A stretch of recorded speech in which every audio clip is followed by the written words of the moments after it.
Assalamualaikum warahmatullahi wabarakatuh. Alhamdulillahirrabbilalamin. Kembali kita dipertemukan pada siang hari. Mudah-mudahan insyaallah pertemuan kita pada hari ini memberikan berkah hendaknya untuk kita bersama.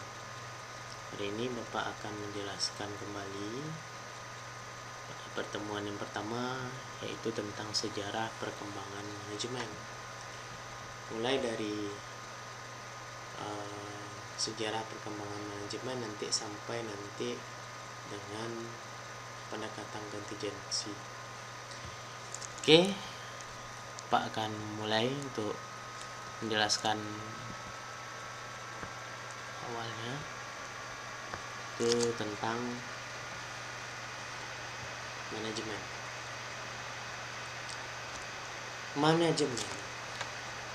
Ketika kita berbicara mengenai manajemen, apa yang terpikirkan? Ya, pengelolaan, ada perencanaan atau planning, ada pengorganisasian atau organizing. Semua itu ada di dalam manajemen. Ketika kita mulai berbicara mengenai manajemen, tentu yang ada di dalam pikiran kita adalah bagaimana caranya kita untuk mengelola suatu usaha, bagaimana caranya kita mengelola suatu organisasi, dan bagaimana caranya kita untuk mengelola, memanajemen kehidupan kita sendiri. Salah satu bentuk contohnya adalah dalam hal yang kecil saja, dalam kita sholat. Jika seandainya sholat tidak dikelola dengan baik, tidak ada aturannya, maka bisa jadi kita salah dalam melaksanakannya. Makanya harus ada yang namanya aturan-aturan tertentu di dalam sholat.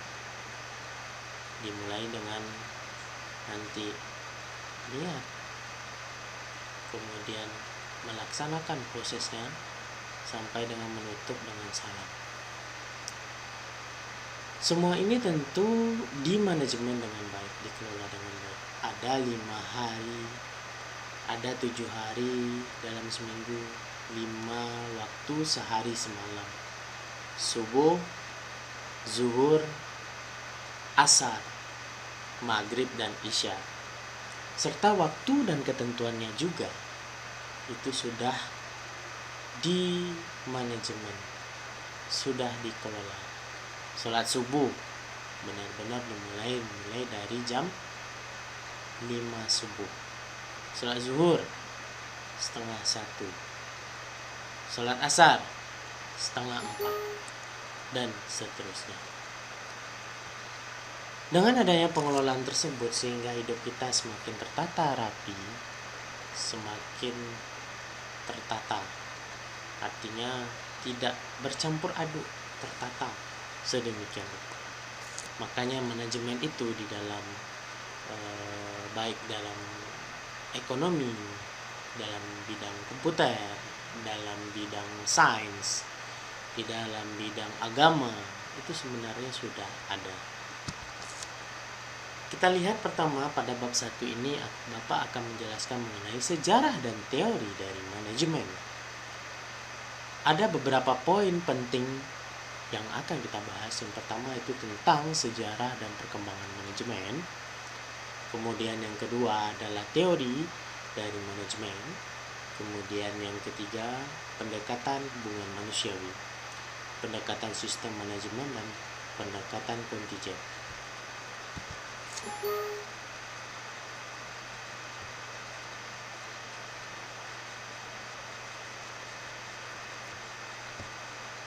Nah, sejarah dan perkembangan manajemen itu bisa kita lihat, apa sih sejarah dan perkembangan manajemen itu? Kapan manajemen itu terlahir dan bagaimana sampai manajemen itu ada di sekitar kita, di kehidupan kita. Contoh, Universitas Islam Negeri Sultan Syarif Kasim. Siapa yang tidak mengetahui Universitas Islam Negeri Sultan Syarif Kasim adalah satu universitas Islam negeri yang populer, yang terbaik, yang satu-satunya, yang luar biasa yang ada di Riau. Universitas Islam Sultan Syarif Qasim adalah merupakan satu lembaga pendidikan yang terorganisasi di dalam sebuah lembaga organisasi di bawah Kementerian Agama. Nah, jadi ada contohnya, ini adalah sebuah Universitas Islam Negeri Sultan Syarif Qasim. Siapa-siapa saja komponen yang ada di dalamnya? Tentu harus ada pimpinan universitas, tenaga non-kependidikan, dosen, serta mahasiswa. Seperti yang kita ketahui, pimpinan universitas itu merupakan suatu lini tertinggi di bidang manajemen. Lini tertinggi di bidang manajemen artinya pimpinan universitas akan melakukan proses koordinasi pengorganisasian tim melalui pimpinan universitas. Di bawah pimpinan universitas nanti ada yang namanya juga sub-sub bagian, baik itu tenaga kependidikan, dosen, maupun mahasiswa. Secara garis besar, pasti kita mempunyai andil masing-masing di dalam sebuah organisasi, baik itu pimpinan universitas, tenaga kependidikan, dosen, atau mahasiswa. Artinya bagaimana kalau misalnya seandainya salah satu komponen saja tidak ada, maka hal yang akan terjadi adalah tentu akan terjadi ketimpangan atau kekurangan dalam satu organisasi. Contoh, dosen. Dosen tidak ada, tenaga non-kependidikan ada, pimpinan universitas ada, mahasiswa ada. Siapa yang mengajar mahasiswa kalau bukan dosen? Contoh, dosen ada, pimpinan universitas ada, tenaga non-kependidikan ada, mahasiswanya tidak ada. Siapa yang akan diajarkan oleh dosen kalau mahasiswa tidak ada? Nah, begitu juga kalau pimpinan universitas tidak ada, siapa yang akan memberikan tupoksi, tugas pokok dan fungsi kepada lini-lini yang ada di bawahnya? Maka dari itu, secara singkat menurut para ahli, George Robert Terry mengatakan bahwa manajemen itu adalah sebagai proses khas dari beberapa tindakan seperti perencanaan, pengorganisasian, penggerakan, dan pengawasan.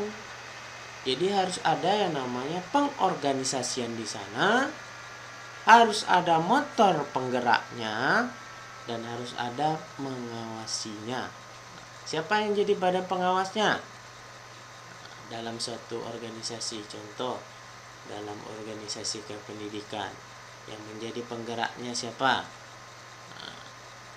Dosen dan mahasiswa, pimpinan. Pengawasnya siapa? Diawasi oleh pimpinan mulai dari lini terendah sampai lini tertinggi. Lini tertinggi yaitu Kemenak, Kementerian Agama, di bawahnya ada Universitas Islam Negeri Sultan Syarif Qasim, di bawahnya ada pimpinan universitas, di bawah pimpinan universitas ada pula lagi penggeraknya. Siapa penggeraknya lagi? Dosen, mahasiswa. Kalau tidak ada dosen, siapa yang akan memotivasi mahasiswa, dan seterusnya. Nah, seluruh tindakan tersebut bertujuan mencapai target dengan memanfaatkan semua sumber daya yang tersedia. Nah, menurut Diki, manajemen itu adalah sebuah proses perencanaan, pengorganisasian, koordinasi, dan kontrol pada sumber daya agar tujuan tercapai secara efektif dan efisien. Efektif di sini maksudnya tujuan tercapai sesuai dengan rencana. Rencana apa yang kita rencanakan sudah sesuai dengan apa yang kita rencanakan dan efisien. Berarti bahwa manajemen itu dilakukan secara cermat, secara sistematis, terarah, terorganisir, dan tepat waktu. Nah, itu menurut Diki.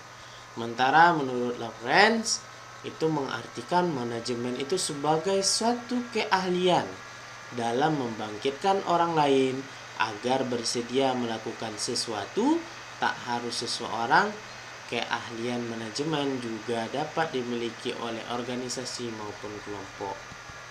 Sejarah perkembangan dari manajemen itu sendiri dapat kita lihat. Yang pertama yaitu masyarakat. Jadi ada masa lalu, ada masyarakat, ada dalam perkembangannya dan tujuan hidup. Pada masa lalu, keterampilan terbatas, keahlian pun yang dimiliki sederhana. Nah, siapa yang memakai itu masyarakat untuk tujuan hidup. Sementara dalam perkembangannya ilmu pengetahuan, teknologi sekarang sudah mulai banyak dikembangkan sehingga masyarakat memiliki tujuan hidup yang semakin relevan dan jelas. Fungsi manajemen itu bisa kita gambarkan sebuah lingkaran, di dalamnya ada manajemen. Di dalam manajemen itu ada yang namanya perencanaan atau planning, ada yang namanya setelah direncanakan, diorganisasikan, diaktualisasikan, dan dikontrol. Sebuah manajemen yang sehat tentu harus melalui yang namanya proses planning atau perencanaan. Apa yang kita rencanakan? Kita ingin membuat perusahaan seperti apa? Kita ingin pergi kemana? Kita ingin bekerja di mana? Tentu harus ada perencanaan yang kuat. Organisasi seperti apa yang akan nantinya membantu dalam proses perencanaan kita ataupun proses yang sudah terencana. Kemudian bagaimana kita bisa mengaktualisasikannya. Bagaimana caranya kita bisa mengimplementasikannya, serta dibutuhkan nantinya mengontrol atau proses controlling. Nah, ini adalah penjelasannya. Jadi perencanaan adalah aktivitas strategis dengan menyusun hal-hal yang akan dikerjakan dengan sumber daya yang dimiliki. Perencanaan dilakukan untuk menentukan tujuan perusahaan secara keseluruhan dan cara terbaik untuk memenuhi tujuan itu. Manajer mengevaluasi berbagai rencana alternatif sebelum mengambil tindakan dan kemudian melihat apakah rencana yang dipilih cocok dan dapat digunakan untuk memenuhi tujuan perusahaan. Perencanaan merupakan proses terpenting dari semua fungsi manajemen karena tanpa perencanaan fungsi lainnya tak dapat berjalan. Kita bisa melihat perencanaan yang baik akan menghasilkan sesuatu hal yang luar biasa. Coba bayangkan kalau seandainya perencanaan dari e-learning itu tidak ada di dalam satu dunia pendidikan. Perencanaan pembelajaran daring dalam jaringan, PJJ, pembelajaran jarak jauh, tidak ada direncanakan sebelumnya. Ternyata pada tahun ini terjadi yang namanya Corona, pandemi COVID-19. Apa yang akan terjadi? Nah, tentu kita kelabakan. Bagaimana caranya belajar online? Bagaimana caranya kelas online? Bagaimana membangun kelas online? Sementara tentu yang akan terhenti adalah roda pendidikan. Roda pendidikan terhenti, roda ekonomi juga berhenti. Roda yang lain juga berhenti. Kenapa? Karena kalau misalnya pendidikan itu tidak tercapai, maka tidak ada yang dicerdaskan. Maka apa yang akan terjadi dalam suatu negara kalau misalnya tidak cerdas? Maka tentu yang akan terjadi adalah keterbelakangan pendidikan. Nah, seperti itu. Makanya perlu adanya namanya proses perencanaan yang bagus seperti yang sekarang saat ini kita lakukan. Ada yang namanya pembelajaran melalui media learning online, e-learning, kemudian melalui YouTube, melalui media-media pembelajaran daring seperti Classroom dan lain sebagainya. Nah, jadi planning yang baik itu harus memiliki tujuan yang dibuat secara rasional dan sederhana, melalui hal yang sederhana. Tidak perlu yang namanya hal yang terlalu dipaksakan. Jadi mulailah dari hal yang sederhana. Contoh, kita ingin membuat suatu kelas online. Nah, tentu harus dilakukan dengan proses perencanaan yang matang. Siapa yang akan melaksanakan kelas online? Siapa yang akan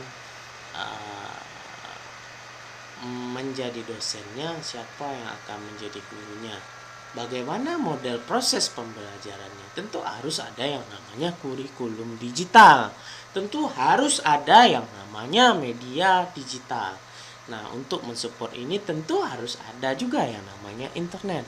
Bagaimana antara perspektif budaya tradisional dengan perspektif budaya teknologi digital. Nah, tentu harus kita lihat juga perspektifnya. Nah, mulai dari hal-hal yang sederhana, merangkai dari sebuah kelas online. Nah, membuat analisis pekerjaan. Mulai kita struktur, mulai kita rule, mulai kita bikinkan langkah-langkahnya, apa yang akan kita buat, apa yang akan kita kembangkan. Baru nanti fleksibilitas sesuai dengan kondisi. Kondisi apa? Kondisi yang terjadi saat ini, baik itu geografis, baik itu budaya dan lain sebagainya. Nah, memiliki keseimbangan dan juga mampu mengefektifkan sumber daya. Jenjang planning dari perspektif manajemen sendiri memiliki beberapa tahapan. Yang pertama yaitu top level planning. Perencanaan dalam jenjang ini bersifat strategis, memberikan petunjuk umum, rumusan tujuan, pengambilan keputusan, serta memberikan petunjuk pola penyelesaian dan sifatnya menyeluruh. Top level planning ini penekanannya pada tujuan jangka panjang organisasi dan tentu saja menjadi tanggung jawab manajemen puncak. Siapa itu manajemen puncak? Tentu kalau misalnya di kampus adalah rektor atau pimpinan lini teratas. Nah, seperti itu. Middle level planning adalah jenjang perencanaan. Ini sifatnya lebih administratif, meliputi berbagai cara menempuh tujuan dari sebuah perencanaan yang dijalankan. Tanggung jawab pada level ini berada pada level mid management atau manajemen pada tiap divisi. Jadi harus ada namanya pada masing-masing divisi itu level-level dari manajemen. Nah, kemudian ya, low level planning atau disebut dengan perencanaan ini memfokuskan diri dalam menghasilkan, sehingga planning ini mengarah kepada aktivitas operasional dan perencanaan ini menjadi tanggung jawab manajemen pelaksana. Nah, setelah kita berbicara mengenai planning, sudah ada di dalam pikiran kita bahwa planning itu adalah proses yang dilakukan untuk merencanakan suatu kegiatan sehingga tertata dengan baik, sehingga mencapai satu tujuan. Apa tujuannya? Tentu target atau output yang akan kita capai. Yang kedua adalah pengorganisasian atau organisasi. Pengorganisasian dilakukan dengan tujuan membagi suatu kegiatan besar menjadi kegiatan yang lebih kecil. Nah, apa tujuan dari melakukan proses pengorganisasian? Nah, tentu kita harus mengetahui kalau misalnya tujuannya itu adalah suatu kegiatan hal yang besar, kita bagilah dengan yang lain. Apa yang bisa kita ambil di sini? Contoh, ada suatu kegiatan 17 Agusan. Kita mempunyai pimpinan Pak RT. Nah, ketika kita akan melakukan suatu kegiatan, tentu harus ada yang namanya peran andil dari warga masyarakat. Apakah Pak RT aja yang menyelesaikan sendiri? Tentu tidak. Dibagi-bagi pekerjaannya. Dibagi dulu ke ketua pemuda, dibagi lagi ke ketua bagian hubungan masyarakat, dibagi lagi ke ketua keamanan, sehingga nanti dari ketua-ketua tadi mengorganisasikan, memberikan, menyampaikan rencana dari 17 Agustusan tadi kira-kira mau seperti apa agenda acara yang akan dilakukan. Kenapa? Karena agenda 17 Agustusan itu lumayan cukup banyak. Apa yang banyak? Mulai dari penyusunan acara, mulai dari pengemasan hadiah, mulai nanti acara puncak, dan seterusnya. Mulai dari dibutuhkan yang namanya event organizing, dan seterusnya. Maka dari itu, pengorganisasian mempermudah manajer dalam melakukan pengawasan dan menentukan orang yang dibutuhkan. Siapa yang jadi manajer di sana? Tentu Pak RT. Manajer-manajer kecilnya siapa? Tentu ketua pemuda, ketua humas, kemudian ketua-ketua yang lainnya. Kemudian pengorganisasian dapat dilakukan dengan cara menentukan tugas apa saja yang harus dikerjakan, siapa yang harus mengerjakannya, bagaimana tugas tersebut dikelompokkan, dan siapa yang bertanggung jawab atas tugas tersebut, dan pada tingkatan mana keputusan harus diambil. Pengarahan atau activating itu penting. Kenapa? Karena kalau misalnya salah arah kita tentu tidak tahu kita jalan pulang. Pengarahan adalah suatu tindakan untuk mengusahakan agar semua anggota kelompok berusaha agar dapat mencapai sasaran. Tidak tahu kita cara mengarahkan, tidak tahu kita bagaimana cara menyelesaikan, tentu kita tidak bisa mencapai sasaran sesuai dengan perencanaan manajerial dan usaha. Dalam proses ini meliputi kegiatan apa saja? Yang pertama, membimbing dan memberi motivasi kepada pekerja supaya bisa bekerja secara efektif dan efisien. Memberi tugas serta penjelasan secara rutin tentang pekerjaan dan menjelaskan semua kebijakan yang sudah ditetapkan. Evaluasi ini dilakukan setelah proses kerja dilakukan. Jadi ada yang keempat tuh evaluation atau controlling.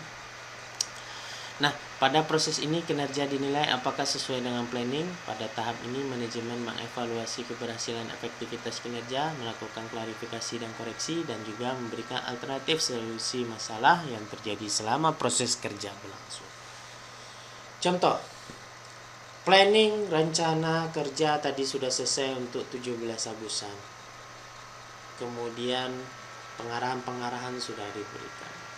Kemudian action atau penerapan. Kemudian tentu harus ada evaluasi dari acara ini. Salah satu bentuk evaluasi yang sederhana dari acara 17 Agustus adalah tercapainya semua rentetan dari acara, rundown dari acara, mulai dari awal memulai acara sampai nanti dengan akhir. Nah, kita evaluasi. Kira-kira apa yang harus diklarifikasi, apa yang harus dikoreksi, apa yang harus diselesaikan. Seperti itu. Karena controlling itu berfungsi sebagai pengawasan, bisa berjalan dengan efektif jika hal-hal ini diperhatikan. Apa itu? Routing, scheduling, depositing, dan flow up. Routing, manajer harus bisa menetapkan cara atau jalur guna bisa mengetahui letak di mana suatu sering terjadi kesalahan. Jadi letak di mana sesuatu itu sering terjadi kesalahan. Biasanya kalau 17 Agustusan itu sering terjadi kesalahan di, kalau yang pernah Bapak lihat, di anggaran. Anggaran itu kita definisikan merupakan suatu pengeluaran yang harus kita keluarkan. Dianggarkan sebanyak 50 juta contoh atau 5 juta. Ternyata pengeluaran ada lebih, maka hasilnya jadi minus. Nah, maka itu harus dicari routingnya, di routing. Apa yang menjadi kesalahan? Oh, ternyata banyak terjadinya pembayaran yang tidak tercatat. Nah, itu harus diperhatikan. Oh, ternyata belanja makanan tidak dicatat, makanan panitia tidak dicatat. Nah, maka harus diperhatikan. Nah, maka perlu yang namanya scheduling. Manajer harus bisa menetapkan dengan tegas kapan semestinya pengawasan itu dijalankan. Terkadang pengawasan yang dijadwal tidak efisien dalam menemukan suatu kesalahan. Dan sebaiknya yang dilakukan secara mendadak terkadang malah lebih berguna. Kadang-kadang tapi hanya sekian persen cuma untuk mendadak begitu. Banyaknya kalau mendadak itu malah tidak bagus juga. Nah, karena tidak ada persiapan secara matang. Jadi dispatching itu manajemen dalam hal ini akan melakukan penyampaian terkait evaluasi kinerja kepada unit delegasi. Pihak manajer akan menyampaikan kesalahan dan solusi perbaikan. Siapa yang didelegasikan? Itulah ketua-ketua tadi. Sampaikan, oh ini ternyata ini kesalahannya adalah tidak mencatat pengeluaran dari panitia acara 17 Agustus. Kemudian follow up, yaitu proses tindak lanjut dalam penyampaian informasi. Masalah yang disampaikan dan diskusikan selanjutnya ditindaklanjut supaya sebagai upaya memperbaiki kesalahan kinerja. Jadi harus ada di follow up. Oh, udah dibikin belum laporan keuangannya agar tidak terjadi minus lagi nih? Udah dikolek belum? Udah diambil belum? Udah dimintai belum? Yang belum bayar uang 17 Agusan. Nah, unsur-unsur di dalam manajemen itu setiap perusahaan memiliki unsur untuk membentuk sistem manajerial yang baik. Unsur-unsur inilah yang disebut dengan unsur manajemen. Jika salah satu di antaranya tidak sempurna atau tidak ada, maka akan berimbas dengan berkurangnya upaya mencapai tujuan organisasi atau perusahaan. Unsur-unsur tersebut diantaranya adalah sebagai berikut. Contoh human, manusianya. Dalam manajemen, faktor manusia adalah yang paling penting menentukan. Manusia yang membuat tujuan dan manusia pula yang melakukan proses untuk mencapai satu tujuan. Contoh, manusia membuat suatu tujuan. Tujuan dari suatu pendidikan itu adalah mencerdaskan anak bangsa. Nah, tentu harus didapatkan ya, namanya cara untuk mencapai satu tujuan. Contohnya adalah seorang dosen harus membuatkan yang namanya RPS, rencana pembelajaran satu semester, RPP, RPS, kemudian kontrak perkuliahan, kemudian menjelaskan slide modul yang diberikan dan memberikan tutorial pembelajaran serta melakukan proses evaluasi atau koreksi yang berguna untuk mencapai dalam satu tujuan tadi. Tanpa adanya manusia maka tidak ada proses kerja. Jadi kalau nggak ada dosen tuh nggak ada yang namanya proses kerja. Proses kerja seperti apa? Tentu proses dalam belajar maupun mengajar. Siapa yang belajar? Siswa, mahasiswa. Siapa yang mengajar? Dosen. Nah, maka sebab pada dasarnya manusia adalah makhluk kerja. Nah, money atau uang. Jadi uang merupakan salah satu unsur yang tidak dapat diabaikan. Ya. Uang itu merupakan alat tukar dan alat pengukur nilai. Jadi besar kecilnya hasil dari kegiatan dapat diukur dari jumlah uang yang beredar dalam perusahaan. Semakin banyak uangnya, maka semakin mantap perusahaannya. Oleh karena itu, uang merupakan alat tool, uang yang beredar ya. Nah, seperti itu. Yang penting mencapai tujuan karena segala sesuatu harus diperhitungkan secara rasional. Jadi hal ini akan berhubungan dengan berapa uang yang harus disediakan membiayai gaji tenaga kerja. Jadi kalau misalnya uangnya banyak beredar, bantuannya banyak beredar, hibah dari penelitian banyak beredar di kampus, maka itu disebut juga tergolong ke dalam kampus sehat. Sehat itu tidak hanya sehat jasmani, tapi sehat rohani. Sehat mantap, masalah uang mantap pula di agama itu sehat.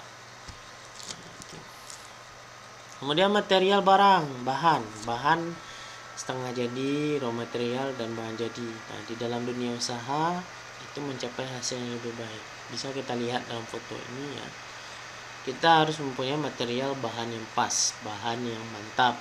Mungkin tempat duduk, meja, kursi, papan tulis. Nah, hal-hal ini tools merupakan alat bantu atau tools ya yang kita gunakan dalam proses pembelajaran. Nah, karena tanpa materi tidak akan tercapai hasil yang dikehendaki. Nah, seperti itu. Material ya. Nah, kemudian mesin atau alat bantu tadi. Dalam suatu perusahaan juga harus ada yang namanya mesin.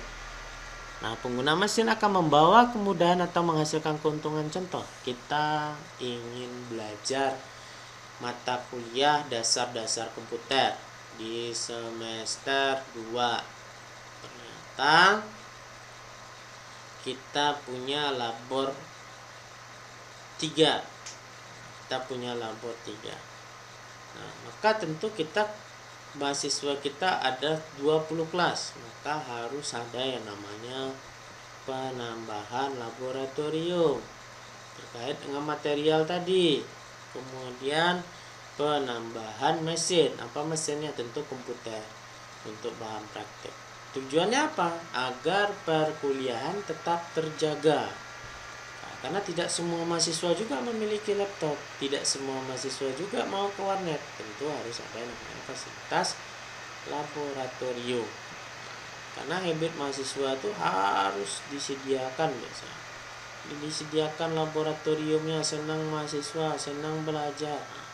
Maka merupakan alat bantu tadi komputer untuk memudahkan mahasiswa dalam praktek labor di mata kuliah dasar-dasar komputer. Nah, seperti itu. Jadi memang harus ada namanya mesin. Gunanya apa? Untuk menghasilkan keuntungan yang lebih besar kalau dalam perusahaan. Contoh, kita kembalikan lagi ke dalam dunia perusahaan. Harus ada yang namanya mesin penggiling rempah. Contoh. Untuk apa? Untuk menggiling rempah. Nah, harus ada namanya mesin pengemasan agar mempercepat pengemasan. Jadi tidak perlu lagi yang namanya pakai lilin, tapi sudah menggunakan pengemasan yang sudah berteknologi. Kemudian metode ini terkait dengan pelaksanaan kerja yang diperlukan dan metode kerja. Jadi suatu tata cara kerja yang baik akan memperlancar jalannya pekerjaan.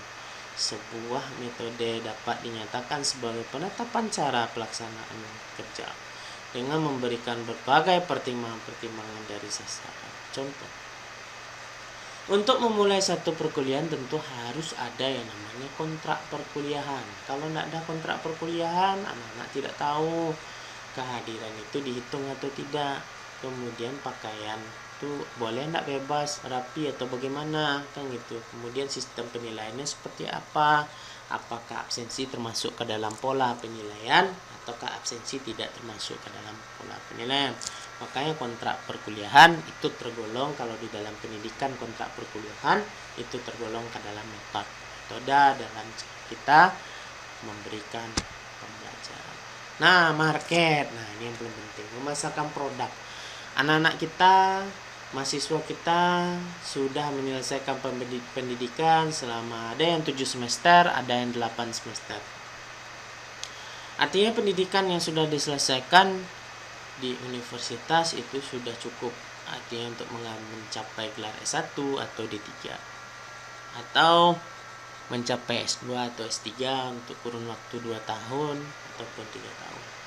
Nah, maka tentu harus ada yang namanya pemasaran. Nah, kita mungkin tracer study ya, namanya tracer study, kemudian testimoni alumni dan lain sebagainya. Pemasaran kita itu kemana? Contoh, kalau misalnya tamatan dari UIN ini biasanya tentu ke Kementerian Agama, Kemenak Republik Indonesia. Atau ada yang perginya ke kantor urusan agama, ke kecamatan, KUA. Nah, untuk sebagai pekerja atau pegawai di kantor urusan agama. Atau ada yang menjadi penceramah seperti Prof. Dr. Ustadz Abdul Somad, atau menjadi trainer atau motivator. Nah, jadi harus ada pemasaran yang jelas dari suatu usaha. Contoh, kalau kita larikan ke dunia industri. Nah, anak-anak Bapak, mahasiswa Bapak itu bekerja memiliki usaha es krim. Harus ada tempat pemasaran es krim itu. Nah, itu kayak itu. Nah, itu lewat es krim sebentar. Harus ada tempat pemasarannya, di mana dia dipasarkan. Mungkinkah es krim dipasarkan di BPJS? Mungkinkah es krim dipasarkan di tempat lansia? Yang ada, es krim pasti dipasarkan lebih banyak peminat dan dominannya adalah kepada anak-anak. Anak-anak rentang umur berapa?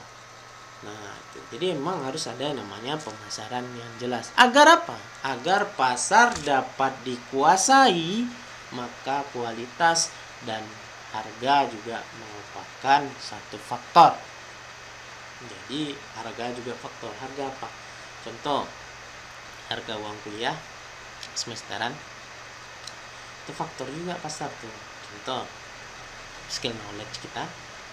Contoh, harga kita menjual satu produk atau barang itu merupakan faktor juga untuk menguasai pasar. Nah, unsur-unsur manajemen itu menjadi hal mutlak dalam manajemen karena sebagai penentu arah perusahaan dalam melakukan kegiatan perusahaan. Selain itu, laporan keuangan juga menjadi penunjang dalam melaksanakan proses manajemen. Kini kita dapat membuat laporan keuangan dengan mudah menggunakan software akuntansi seperti jurnal dengan menggunakan laporan keuangan dari jurnal. Kita dapat juga lebih mudah melakukan kegiatan manajemen perusahaan hingga memudahkan dalam menentukan keputusan manajemen. Nah, ini ada namanya pendekatan hubungan manusiawi, jadi ada nama human research approach. Ada nama asumsi manusia adalah makhluk sosial dan mempunyai keinginan untuk aktualisasi, mengekspresikan diri. Itu menurut Hawthorne Study, Elton Mayo. Teori kebutuhan manusia itu ada namanya menurut Abraham Maslow. Dan teori X dan teori Y itu dipaparkan oleh Douglas MC George. Kemudian kepribadian dan organisasi itu ada Chris. Nah, pendekatan sistem manajemen dapat kita lihat adalah lebih ke arah sistem terbuka yang berkolaborasi dengan lingkungan untuk merubah input menjadi output berupa produk. Jadi kita lihat di sini ada namanya suatu organisasi di dalam manajemen. Organisasi tadi itu meliputi dari karyawan dan direksi pemegang saham. Kemudian ada di lini ketiga itu ada namanya kompetitor atau disebut dengan pesaing.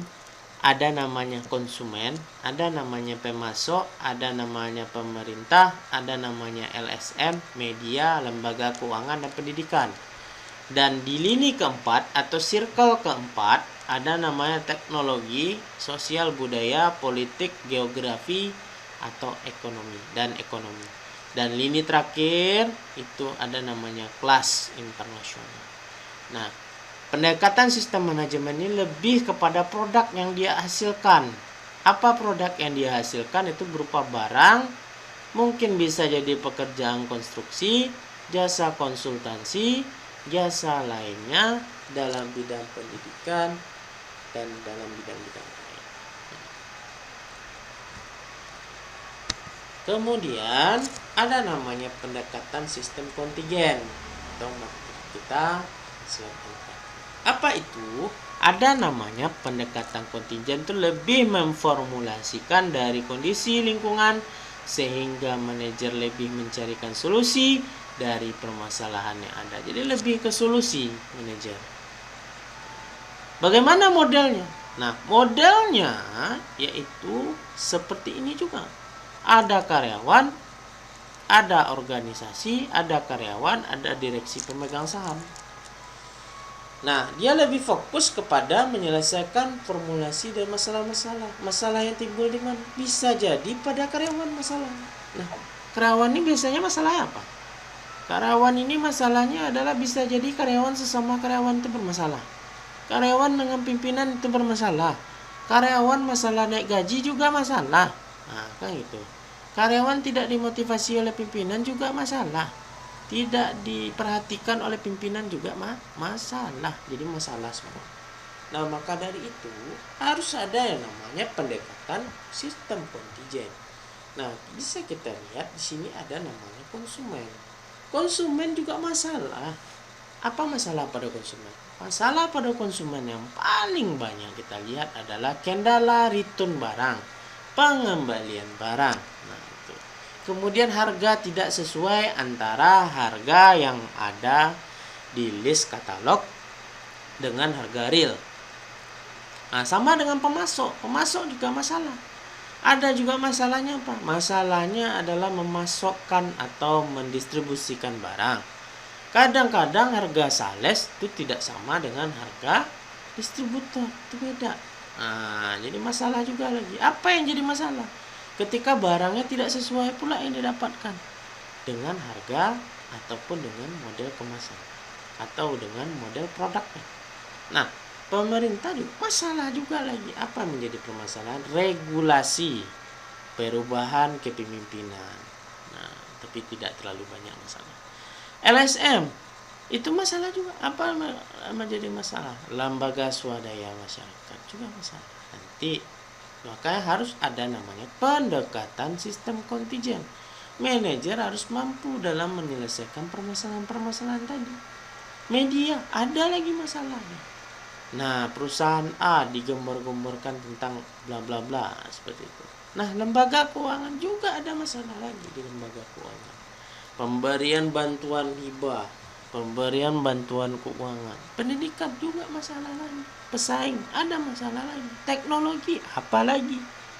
Kalau ingin kita membuat kelas daring harus memiliki dana pasokan 50M contoh atau misalnya. Nah, itu masalah juga. Karena teknologi harus mensupport yang namanya pada masa pandemi. Kemudian sosial budaya. Masalah lagi, ekonomi, sosial budaya, tidak diterimanya perkembangan teknologi pada budaya kita. Karena gara-gara adanya teknologi, orang sekarang lebih hobi megang handphone daripada berinteraksi antara dia sama dia.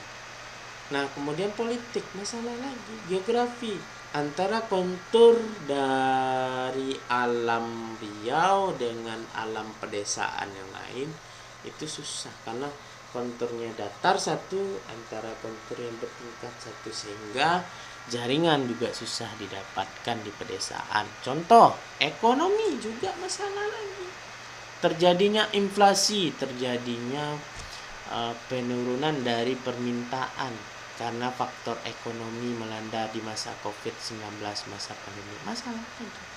Makanya permasalahan tadi itu bisa jadi di nasional tingkatnya atau internasional, contoh-contoh yang Bapak berikan tadi. Nah, makanya harus ada namanya pendekatan kontingensi, lebih memformulasikan dari kondisi lingkungan sehingga manajer lebih mencarikan solusi. Nah, masalah-masalah tadi diberikan solusi. Contoh dari permasalahannya ada contoh, manajer akan memberikan solusi. Untuk masalah karya, gaji kerap, gaji nyaris tidak naik di tahun ini. Nah, gaji nyaris tidak naik di tahun ini. THR tidak keluar gara-gara COVID-19. Maka organisasi harus memikirkan caranya.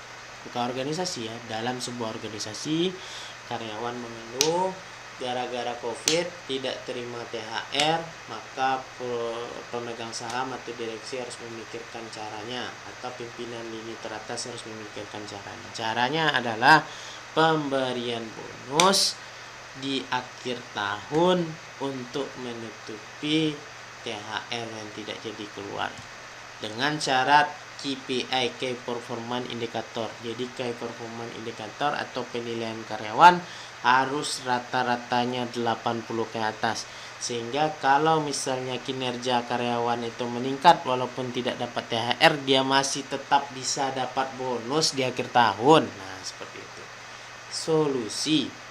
Nah, kemudian direksi atau pemegang saham ada pula masalahnya, gontok-gontokan pula contoh antara Bapak A dengan Bapak B dengan Bapak C. Nah, direksi pemegang saham gara-gara COVID-19 pemasukan dari perusahaan A itu berkurang. Nah, maka apa yang harus dilakukan? Duduk bersama, bercerita bagaimana solusinya untuk menyelesaikan permasalahan ini. Apakah kita gulung tikar, apakah kita tetap bertahan atau mengganti manajemen lini di bawah untuk mendapatkan hasil yang lebih maksimal, atau menjual sebagian saham kita sehingga ada nanti lagi direksi yang baru yang masuk, mungkin kita dapat berkolaborasi untuk menaikkan saham perusahaan ini. Contoh. Nah, pendidikan, masalah pendidikan. Orang tidak mau sekolah, orang tidak mau kuliah. Contoh, ini contoh ya, ini contoh aja Bapak sebutkan. Orang tidak mau sekolah, orang tidak mau pendidikan, orang tidak mau ke kampus gara-gara COVID-19. Tidak belajar secara tatap muka, anak-anak mengeluh kota banyak habis, segala macam habis. Maka dari segi pendidikan, segmentasinya adalah pemerintah akan mengucurkan dana untuk subsidi kota. Kalau masalahnya kota. Kalau masalahnya adalah pada anak tidak mau sekolah gara-gara uang sekolah naik, yayasan akan menurunkan uang sekolah tadi. Yayasan akan menurunkan uang kuliah tadi. Apa yang dipotong? Bukan uang kuliahnya dipotong, tapi pemotongan pada uang pembangunan tidak ada di tahun ini. Contoh. Nah, sehingga orang tua siswa akan berpikir lagi, kalau tahun ini masuk, berarti tidak ada pemotongan. Berarti tidak ada bayar uang pembangunan. Lebih baik masuk sekarang. Nah, kalau orang tuanya berpikir demikian. Nah, kalau misalnya orang tuanya masih berpikiran dengan diskon dan segala macam, kasih diskon. Diskon uang masuk sebesar 50% atau diskon uang masuk sebesar 80%. Seperti itu, sehingga peningkatan akan terjadi. Nah, kemudian banyak orang tidak mau lagi membeli barang secara langsung, maunya secara online. Secara online pun kadang-kadang tidak sesuai pula dengan harapan. Nah, maka dari segi segmentasi ekonomi dan bisnis, secara baik, maka organisasi perusahaan harus berpikir bagaimana membuatkan kemasan yang bagus, kemasan yang menarik, packingan yang bagus, sehingga konsumen dan orderan yang sesuai dengan keinginan konsumen. Jangan dibikin nanti kainnya adalah kain katun dikasih kain bludu, tak sesuai dia. Nah, makanya harus ada yang namanya keseimbangan dari pendekatan sistem kontijen. Jadi memang benar-benar pure manager yang harus menyelesaikan permasalahan, mulai dari penurunan dari minat siswa belajar, mungkin dari pendidikan, penurunan dari order bahan produk dari perusahaan mungkin sekian juta persen, sekian persen, kemudian mungkin dari model dari penjualannya mungkin yang kurang. Nah, mungkin harus ada yang namanya kajian-kajian untuk menyelesaikan permasalahan. Mungkin hanya itu yang akan Bapak sampaikan terkait dari pembelajaran pertemuan pertama ini. Jika ada nanti pertanyaan, boleh sandingkan nanti di kolom komentar. Insya Allah nanti Bapak akan jawab. Bapak sudahi dengan wabillahi taufiq wal hidayah. Assalamualaikum warahmatullahi wabarakatuh. Mohon maaf apabila terjadi kesalahan selama pembelajaran. Terima kasih.